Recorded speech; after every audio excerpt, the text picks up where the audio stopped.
So I want to introduce you to my new concertina. This is a Geordie English concertina, tenor concertina made by the Button Box, Morse concertinas. And it's a beautiful instrument.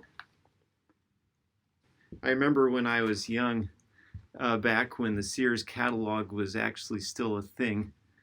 And I distinctly recall seeing a toy concertina for sale in the Sears catalog one year.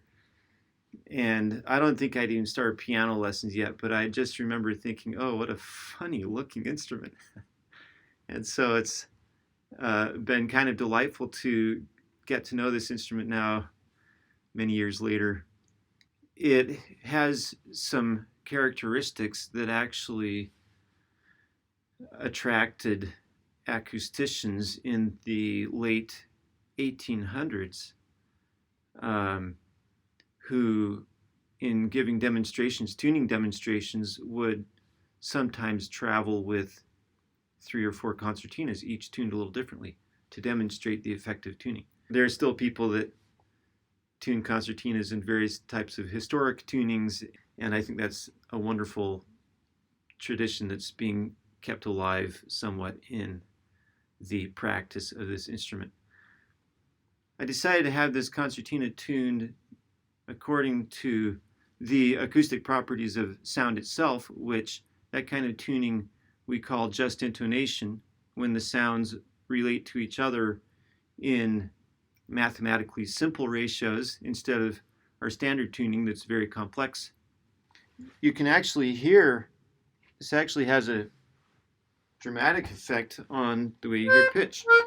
So here's a chord on an equal tempered concertina.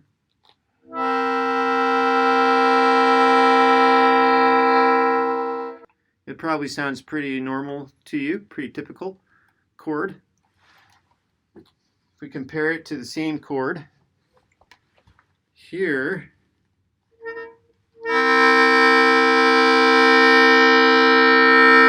that's a much cleaner sound. Let me play the other one again. You'll hear some instability in this sound.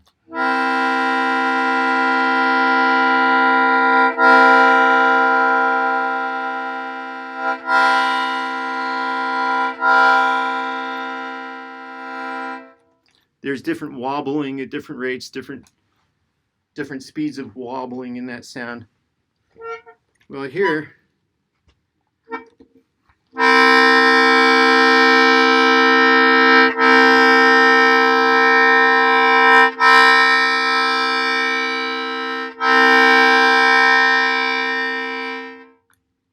no wobbling. Beautiful, pure sound. Those pitches lock in with each other. Concertina, you can see it's got buttons on each side. These buttons play a different note on each side. There are 14 buttons to the octave.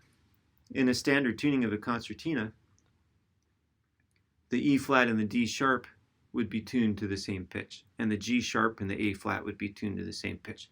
So you'd still have 12 pitches per octave. But I thought, well, hey, if you've got 14 buttons available for each octave, why not take advantage of that and actually get 14 different pitches per octave? On this instrument, G sharp and A flat are actually tuned differently, and so are the E flat and D sharp. There's G sharp, there's A flat.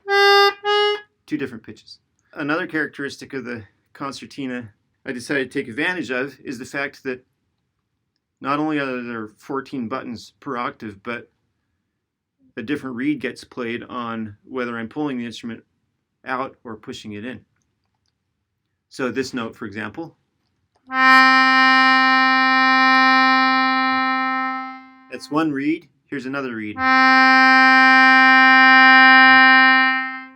2 different reeds, same note. Well, I decided that some notes would be different on push and pull. So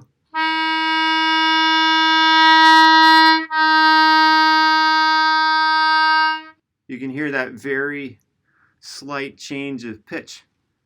I've got 2 different pitches on that note so that when I'm pulling the instrument out, that note will lock in with certain pitches, and when I'm pushing it back in, it will lock in with various other pitches. So there's also, I decided not to have the octaves replicate exactly, so there are certain pitches that are different in each octave. In the end, I've got 28 perhaps different pitches available on this instrument.